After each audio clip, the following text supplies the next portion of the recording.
This is Scott the Fix Guy. Today we have an LG washer dryer that isn't draining.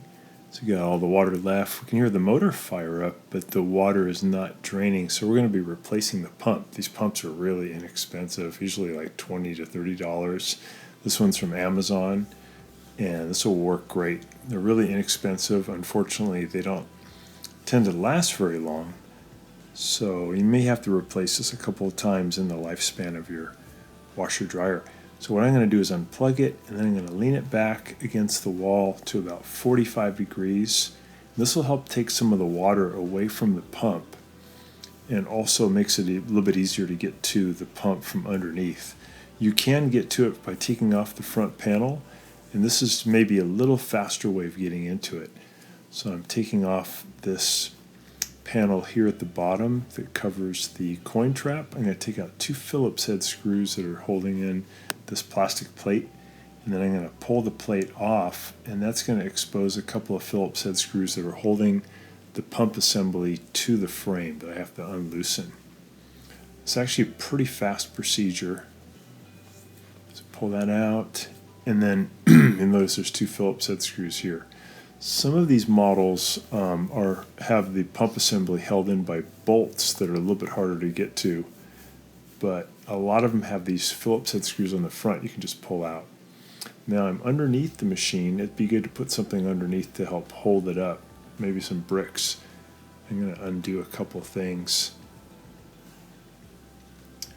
One is to take the spade connectors, the power connectors, off of the pump. There's just 2 of them, so I'm going to use a pair of pliers to pull off one, pull off the other, and then I'll get them out of the way.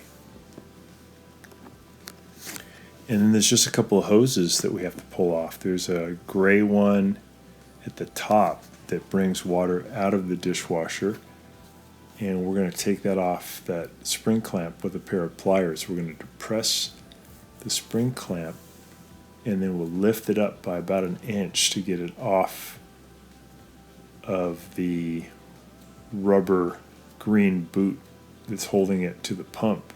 It just kind of loosens it up, and then we can pull that hose off. There's a big black hose that goes between the tub and the pump that brings water to the pump. We're going to take that off the same way. We'll use the pliers to depress the spring clamp and pull the spring clamp back by about 1.5 inches. So that's now removing the drain hose from the top of the pump.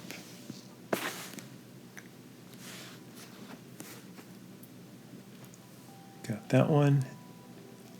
Here's the big hose coming from the tub. So we're going to depress that one,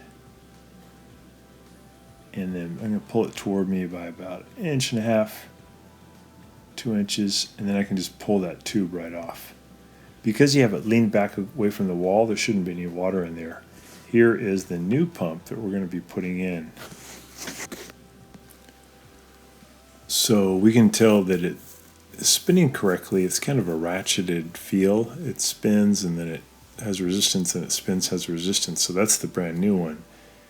And now we're just pulling off that black tube off of our pump. We've got the green tube off. We're prying on this little piece of plastic here, and that's going to let the pump assembly come out. I'm going to pull it toward the rear.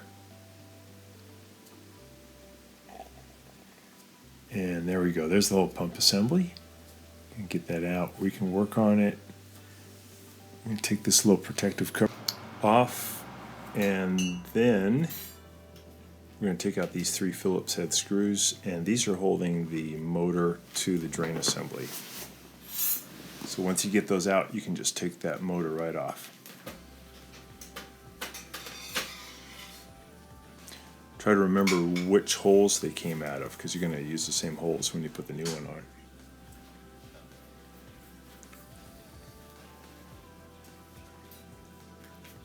There we go.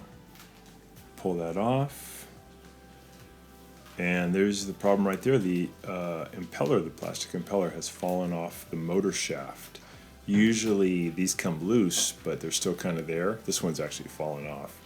And so the motor spins, but it can't been the water, can't move the water because the impeller is no longer connected. Really common problem with these LG drain pumps. So we're just going to put the new one in position, push it down hard so that it locks in, and then we'll put those screws right back where they were originally. So if you look at it, you could say it's at the 6 o'clock position, the 9 o'clock position, and the 3 o'clock position. You get those tight.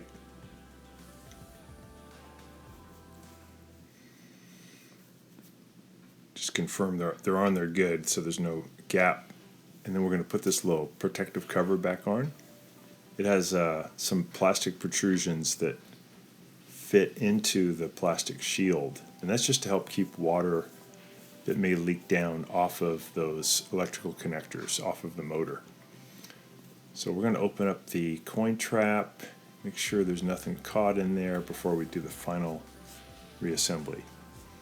And there is some stuff caught in there. It looks like a couple of coins and a bunch of hairpins, bobby pins. So these are things that are in people's pockets that find their way down with the drain water into the drain pump. And something that's metal and long, like a bobby pin, can actually push in and hit the impeller at high speed, and that can be what causes the impeller to break off. So you got to be really careful that you make sure all your pockets have all the metal stuff out before you do your wash. So now we're going to screw the coin trap back in securely. Make sure it's in there really tight.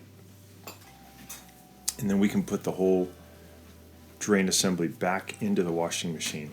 Remember, it's good to try to have this machine supported by maybe some bricks or something so there's no way it can fall on you.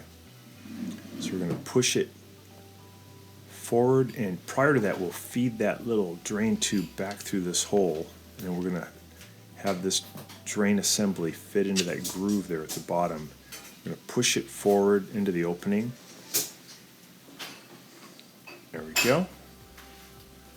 Now we're back underneath. We're going to reattach everything.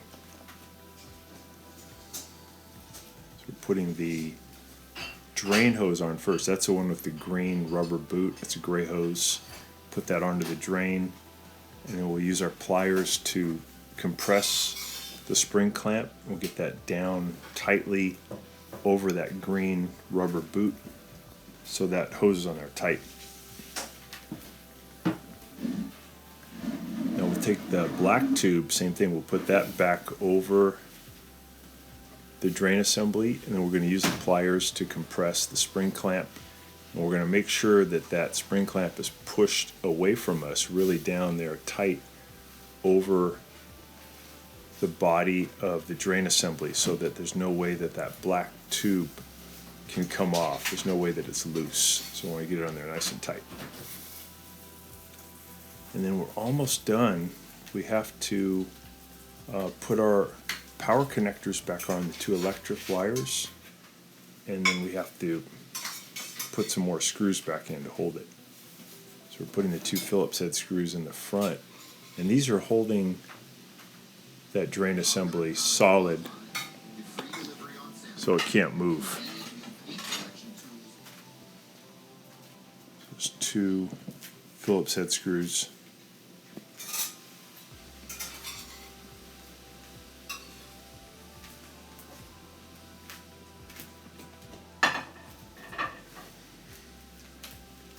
Kind of line up the hole, zip that in, and we'll do the other one.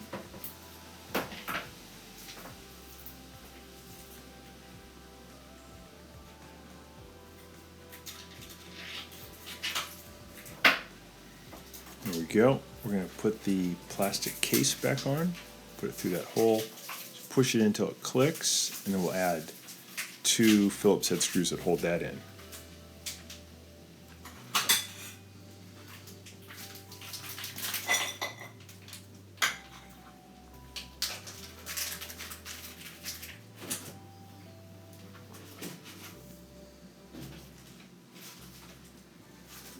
Got that one in.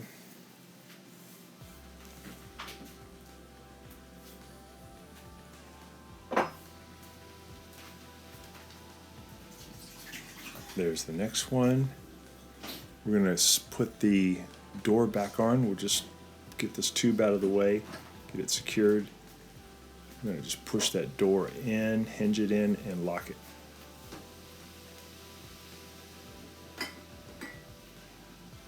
Close the door.